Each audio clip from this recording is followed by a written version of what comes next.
Hey guys, Dave here. In this video essay, I'll be arguing how Debra Granik has revived the neorealism movement in films. Films that she directed like Leave No Trace and Winter's Bone. Both of these films have deep, personal, and intimate stories of people dealing with personal issues. Her films are bare bone and she always tells real, relatable, and realistic stories. In the 1940s, in Italy emerged neorealism. Two of the major people who spearheaded the movement were director Federico Fellini and writer Italo Calvino. The movement wasn't only in film but also in literature, philosophy, and art. Granik has brought the movement to the 21st century and to the United States. People mainly think of Italian films when you say the word neorealism, and they also think of the 20th century. But people aren't talking about how an independent filmmaker named Debra Granik has revived it subtly. Her films aren't your traditional American Hollywood high-budget film. She usually shoots on location with local people who live around the area who aren't professional actors. She doesn't use any crazy high-tech film equipment. This is what sets her apart from other directors. Granik is responsible for the discovery of actors such as Vera Farmiga, Jennifer Lawrence, and Thomasin McKenzie, who have all gone on to have successful careers after they started in their early roles in Granik's films. In 1997, Granik directed her first short film called Snake Feed for her senior thesis. At this time, she was mentored by a man named Boris Fruman, who was an NYU film professor.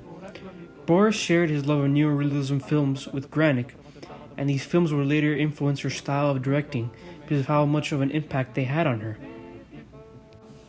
When you take a look at some of the characters she has created in her films, they usually depict people who have to deal with something dark, heavy, and overwhelming in their life.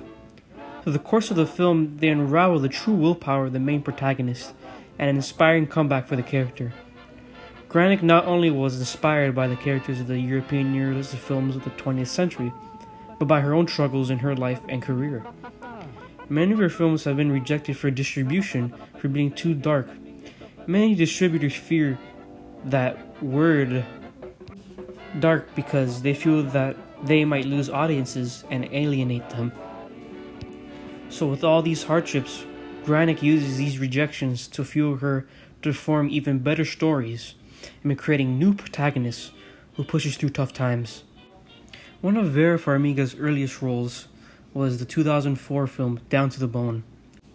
This was also Debra Granik's first feature film directorial debut. Vera Farmiga gives a powerful and realistic performance, which ranks among the best in her career. Down to the Bone seems rooted in the cinematic schools of cinema verite and neorealism, and the director, Debra Granik, obviously seems devoted to the idea of making a film without the usual Hollywood bells and whistles.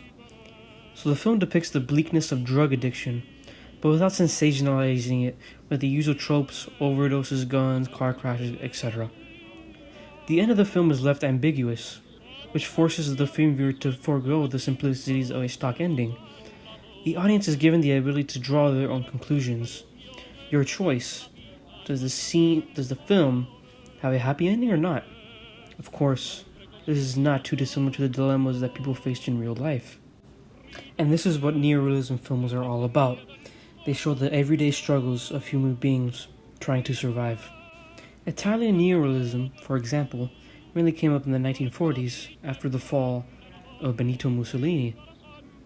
People mainly used those films to show the horrors of the war and how evil the dictator was, and also their everyday struggles living in war-torn Italy.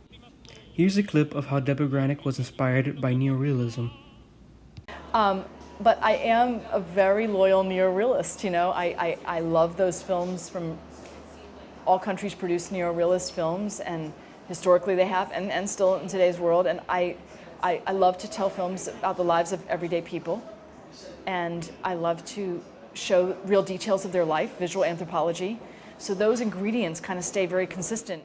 Finally, as you can see, her films are very similar to neorealism and Italian neorealism by its depiction of real human dependency and struggles through life. I hope you enjoyed this video essay and have a wonderful day. Dave signing off.